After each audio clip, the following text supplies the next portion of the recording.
Hello, I'm Andrew, and this is my Series 3 of the weekly podcasts 50 Ways to Succeed at Work. These podcasts build confidence and know-how. Consequently, they can help you achieve happiness at work.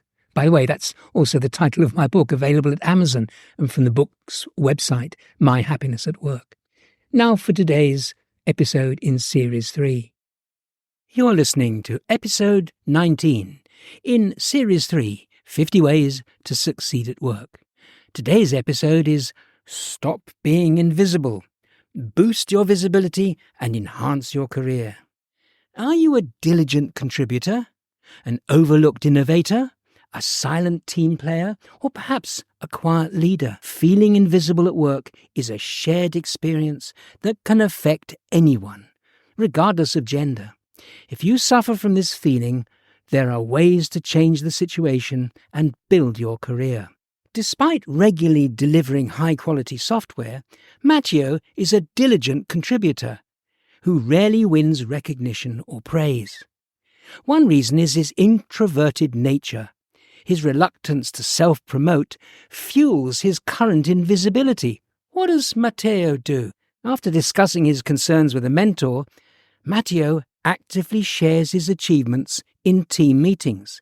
He encourages feedback from colleagues and supervisors. He gains a new degree of visibility and acknowledgement by advocating for his work. Or take marketing specialist Lucia. She's an overlooked innovator who consistently generates creative campaign ideas. However, her suggestions often are not noticed, and her lack of confidence tends to downplay her contributions. What does Lucia do? Well, she discovers how to present her ideas confidently by attending an excellent training event outside of the organization. She now shares her insights during brainstorming sessions. By asserting herself, Lucia ensures recognition for her innovative thinking. Malik is a silent team player. He works as a project manager. He diligently coordinates tasks behind the scenes, yet rarely speaks up in meetings. One reason is Malik is fearful of interrupting others or appearing pushy. What does Malik do? Off-site and well away from his place of work, Malik meets with some trusted colleagues. He talks of feeling invisible, and they urge him to improve his communication skills. He begins to participate more actively in discussions and shares her expertise. By voicing his opinions, Malik becomes more visible and influential. And then there's Sophia. She's an invisible remote worker who lacks face-to-face interactions. Her contributions often go unnoticed, like many remote workers. She struggles to build relationships and be visible. What does Sophia do? Having analysed the problem with the help of her team leader, she schedules regular video calls with colleagues. She actively engages in virtual team activities, fosters connections, and breaks down the invisibility barrier. And then there's Rowan. He's a quiet leader who focuses on improving his team, but rarely highlights his achievements. He's invisible because he's so focused on team successes that he gives little thought to personal recognition. What does Rowan do? Well, Rowan is encouraged by his boss to celebrate his wins openly. For example, he shares successes with his team, and Rowan gains visibility with a better balance between team support and self-advocacy. So, let's raise the invisibility curtain. Overcoming workplace invisibility demands a mixture of self-awareness, confidence, and strategic communication. When you actively participate, seek feedback, and advocate for yourself, you can end or reduce your invisibility and boost your career. To advance your career, people need to know who you are and your capabilities. Visibility at work is essential. While visibility is important for advancing your career, there's also a tripwire. Many organizations now embrace hybrid and remote work, with employees often widely dispersed. In such places, achieving visibility becomes even more of a challenge. There's also a proximity bias. The closer you are physically to your boss, the more favorably that boss is likely to regard you.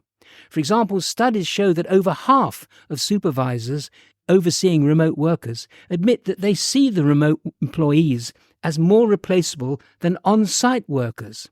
42% even said that they sometimes forget about remote workers when assigning tasks. So how about building your visibility? It takes more than hard work to grow your role and build credibility. The impact of your hard work also needs to be visible to others. It helps to have workplace visibility if you can get your name mentioned where decisions occur.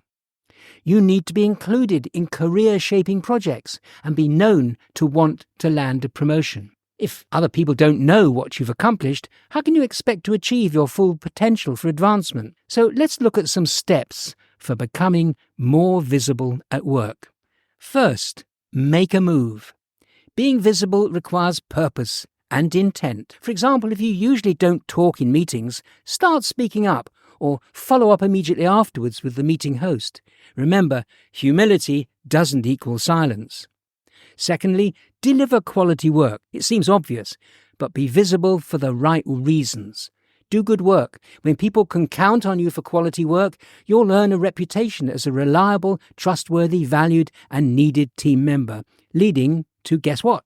More visibility. And next, know your stakeholders' minds. Helping and adding value to the work of influential decision makers will gain you an audience. Show that your skill set can be valuable, and they'll be more likely to pay attention to your work. Next, love to learn. Look for, ask about, and volunteer for learning opportunities that'll expand your skills.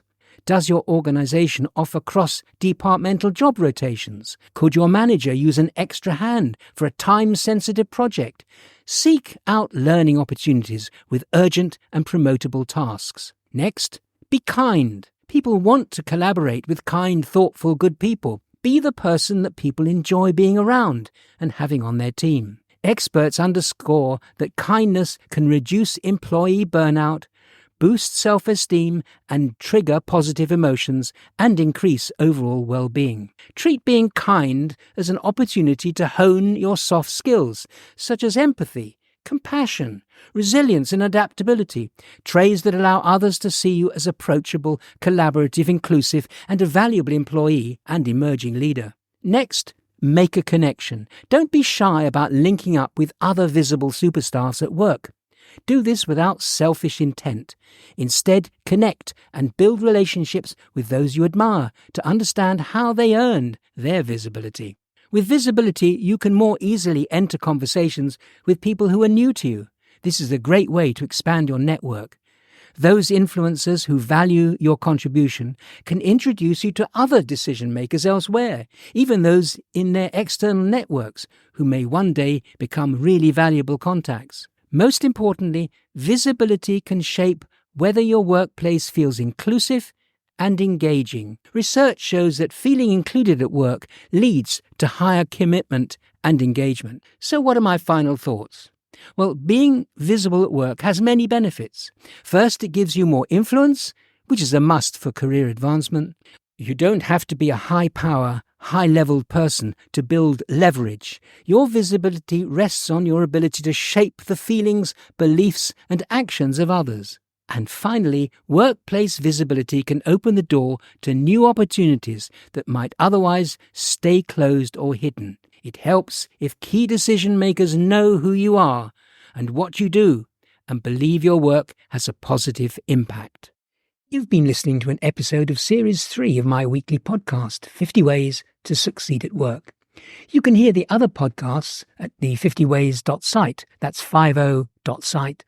There are nearly 100 titles and you can search for any issue that interests you. If you have any questions, you can always drop me a line from there. Also, check out my book, Happiness at Work.